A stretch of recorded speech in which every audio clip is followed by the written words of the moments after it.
Bonjour tout le monde, j'espère que vous allez bien. Aujourd'hui, on se retrouve pour discuter des nouvelles palettes de chez NYX Cosmetics. Il s'agit des palettes machinistes. Il y a 3 palettes qui sont sorties dans cette gamme. Moi, j'en ai acheté 2. J'ai acheté la palette Grind et j'ai acheté la palette Ignite. Ça fait quelques jours que je les ai reçues, donc je vais pouvoir vous dire un petit peu ce que j'en pense. J'ai réalisé quelques maquillages avec, dont celui-ci que je porte aujourd'hui. Je vais vous montrer comment est-ce que je l'ai réalisé. Je vais faire donc 2 maquillages dans cette vidéo, une avec la Grind, une avec la Ignite.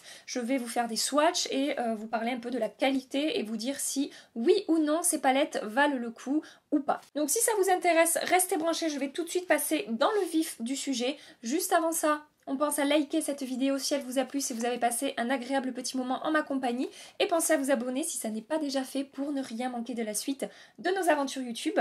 Je vous parle maintenant de ces 2 petites nouveautés. J'ai donc acheté ces 2 palettes sur le site de NYX. Sachez qu'elles valent 24,90 € chacune, ce qui n'est pas donné pour des palettes NYX, mais en même temps, on est sur quand même un packaging beaucoup plus qualitatif déjà que ce que fait NYX d'habitude, c'est-à-dire qu'on a un grand miroir ici. Les palettes sont assez... comment dire, c'est pas hyper lourd, c'est pas non plus luxueux comme packaging. Au niveau de la qualité du packaging, je trouve que c'est meilleur. Donc je vous disais, on a un grand miroir qui est vraiment pratique. Et on a 12 teintes par palette, donc on va avoir des mats et des lumineux. Voilà, donc ça c'est la palette Ignite.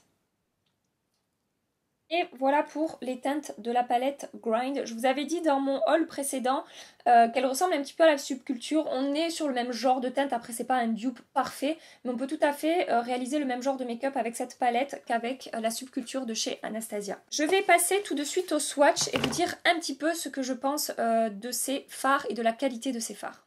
Donc là nous avons les swatchs de la palette Ignite. Sachez que les fards mat dans cette palette sont vraiment très beaux. Ils sont pigmentés, ils sont un petit peu poudreux, mais par exemple beaucoup moins poudreux que les fards de chez Anastasia. Mais au niveau des fards mat, je trouve que la qualité est constante, la pigmentation est bonne et les fards se travaillent vraiment facilement, ne font pas des marcations, sont faciles à estomper, etc. Je suis assez impressionnée par la qualité des fards mat de cette palette. Maintenant, pour les fards lumineux, la qualité va varier selon les fards. Par exemple, on va avoir ce fard ici qui est vraiment très beau, que ce soit au swatch ou sur la paupière, il se comporte vraiment très bien, il est facile à estomper et il a une intensité vraiment très bonne. Et la texture est, vous savez, comme je vous dis à chaque fois, un petit peu crémeuse, un petit peu onctueuse et vraiment, il est très réussi. Par exemple, celui-ci et celui-ci, ils sont un petit peu plus poudreux, l'intensité est moins forte et je les trouve moins jolis en fait, moins réussis au niveau de la qualité. On peut quand même s'en servir. J'ai réalisé un make-up avec celui-ci, j'ai obtenu un joli rendu, mais voilà, ce ne sont pas les meilleurs fards lumineux que je connaisse. Celui-ci, on est entre la qualité de celui-ci et la qualité de celui-ci, c'est pas mal, mais c'est pas le meilleur fard lumineux non plus. Donc voilà pour les swatchs de la palette Grind. Alors au niveau de cette palette, pour les fards mat, ils sont très bons. Il y a juste celui-ci qui a une qualité un petit peu moins bonne que les autres mats, mais sinon ils sont tous pigmentés et vraiment très jolis et je m'en suis servi pour réaliser plusieurs make-up et sur les yeux avec un pinceau ça se comporte bien, il n'y a pas de souci, c'est juste que voilà, il est un petit peu moins pigmenté et un petit peu moins intense que les autres fards mat. Sachez également que ce fard mat là, ce brun ici, ce marron là, est un petit peu plus poudreux que les autres. Au niveau des fards lumineux, alors c'est la même chose. Celui-ci est quand même très poudreux au même titre que celui-ci. Ils sont vraiment, même quand je les swatch normalement au doigt, on ressent moins cet effet poudreux qu'au pinceau et là même au doigt j'ai un effet poudreux. Voilà. Et ensuite celui-là est magnifique, celui-là swatch également très bien et celui-ci très bien aussi. Donc on est un petit peu sur la même qualité que la palette précédente, c'est-à-dire que selon les fards, la qualité varie un petit peu, mais ça reste en globalité une jolie palette avec des fards qui sont tout à fait utilisables et avec lesquels on peut réaliser de très jolis make-up. Maintenant que je vous ai présenté les swatchs et que je vous ai un petit peu parlé de la qualité de ces palettes et de ce que j'en pensais, je vais tout d'abord réaliser ce make-up là avec la palette Grind. Je vais vous montrer comment est-ce que je le réalise, comme ça vous pourrez voir les fards en action. Et ensuite je me maquillerai avec la palette Ignite. Je vais commencer par prendre cette teinte ici. Et avec mon M330 de chez Morphe, je vais appliquer ça dans mon creux de paupière. Ça va me servir de couleur de transition. Et j'estompe jusqu'à obtenir le résultat, comme toujours, le plus diffus possible, sans démarcation. Je remonte au-dessus de mon creux. Comme vous pouvez voir, la pigmentation, il n'y a aucun souci, sachant que c'est quand même une teinte assez claire, hein, donc ça ressort même peut-être un peu plus foncé que dans la palette. Et ça s'estompe vraiment très bien. Je prends maintenant cette teinte ici et je l'applique avec mon 217 de chez MAC dans mon creux de paupière en restant plus précisément dans mon creux. Je ne remonte pas autant qu'avec la teinte précédente. Une fois de plus, vous pouvez voir que la pigmentation est vraiment très bonne. Ces fards mat sont vraiment réussis. Ils ont vraiment une qualité égale à des palettes qui vont coûter beaucoup plus cher. Je prends maintenant cette teinte ici, qui est une teinte lumineuse, qui me fait penser fortement au swatch, au fard Club de chez MAC, qui est un des fards les plus connus chez MAC Cosmétiques. Et vous voyez, ça marche très bien avec ce pinceau. Je prends cette teinte verte qui est ici et j'applique ça avec mon M506 dans mon coin externe. Vous pouvez voir de nouveau que la pigmentation ressort quand même pas mal, sachant que j'y vais tout doucement avec mon pinceau. Et donc je vais essayer de former un V ici à l'extérieur de mon œil en remontant un petit peu dans mon creux de paupière. Je reprends la même teinte et avec un tout petit pinceau précis, je vais venir étirer ça dans mon creux de paupière. Et ensuite, je fais des petits mouvements circulaires pour estomper.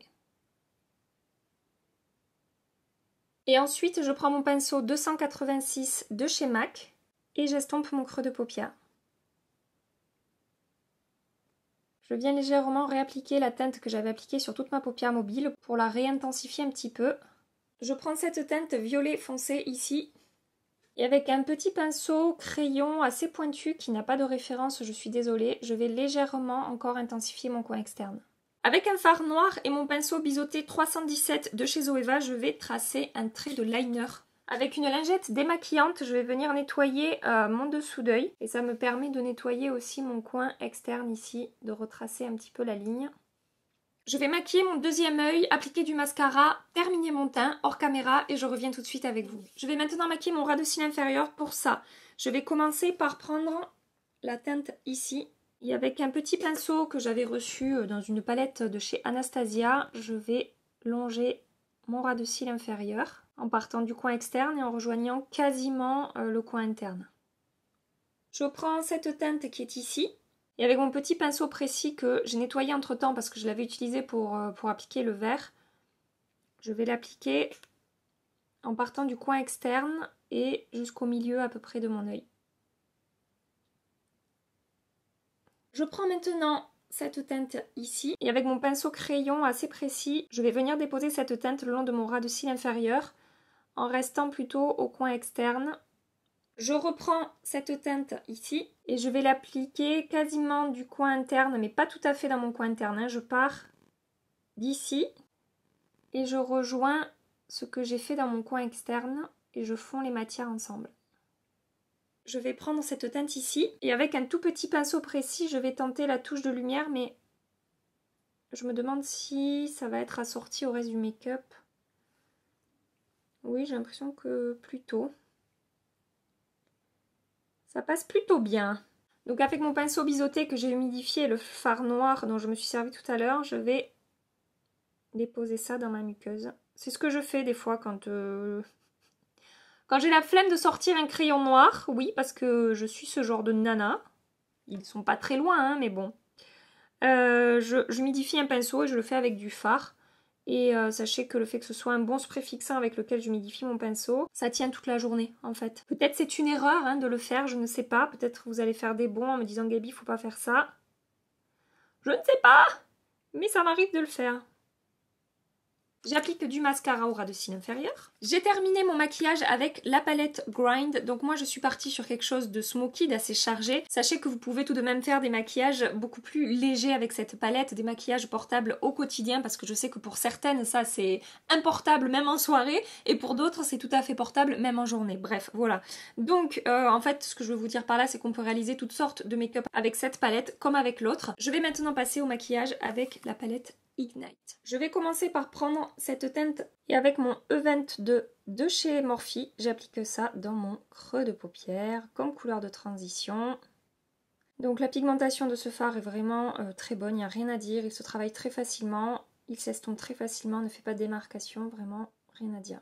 Toujours avec le même fard, je vais venir travailler un petit peu mon coin externe. Donc je vais juste appliquer un peu de fard que je vais étirer un petit peu en forme de V et que je vais remonter légèrement dans mon creux de paupière pour que tout soit bien uniforme. Je vais appliquer de la poudre un petit peu ici à l'extrémité de mon œil.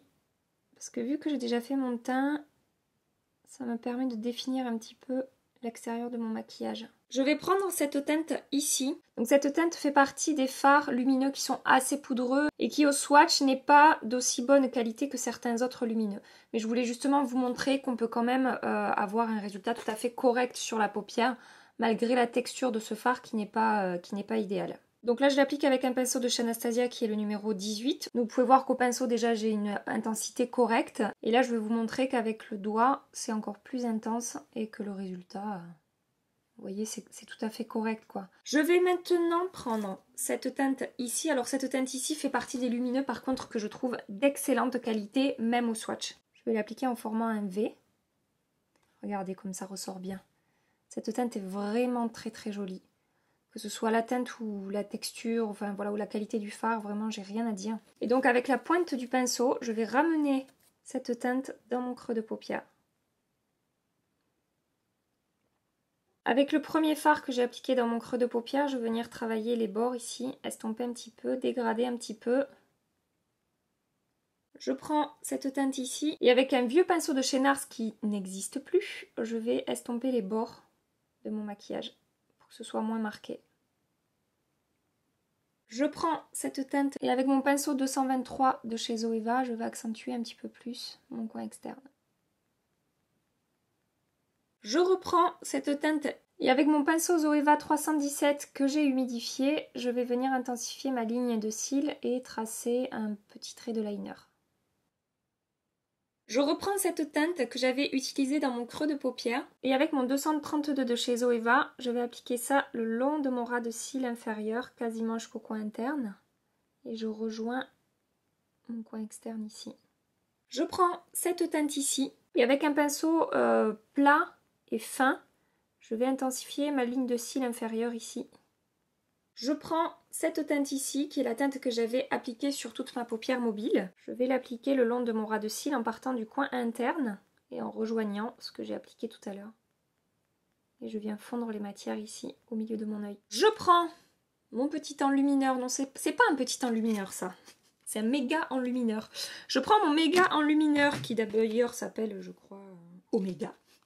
Voilà. Avec un tout petit pinceau, je vais appliquer cet enlumineur Marc Jacob dans mon coin interne. J'applique mon petit mascara et je reviens tout de suite avec vous. Dernière étape de mon maquillage, je vais appliquer un crayon beige dans ma muqueuse. Donc c'est le Glide Liner de chez Sephora en teinte Creamy Beige.